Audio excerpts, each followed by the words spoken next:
আমরা অধিকাংশ মানুষ কেন ব্যর্থ হই জানেন?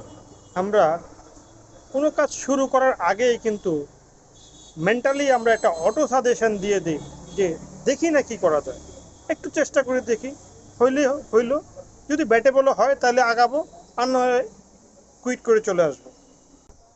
এই যে আমরা মেন্টালি নিজেকে একটা অটো সাজেশন দিয়ে দিচ্ছি নিজের অজান্তে, যে দেখি না কি হয়, একটু চেষ্টা করে দেখি।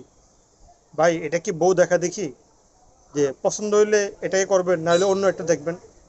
আপনি কোনো কাজ শুরু করার আগে একটা জিনিস খুব ক্লিয়ারলি নিজেকে জিজ্ঞেস করেন যে আপনি ওই কাজটা কেন করতে যাচ্ছেন, আপনি ওই কাজটার উপর কতটুকু ইন্টারেস্ট রাখেন, কতটুকু ডেডিকেশন আপনি দিতে পারবেন ওই কাজটাকে, ওই কাজটার উপর কতটুকু আপনার প্যাশন আছে।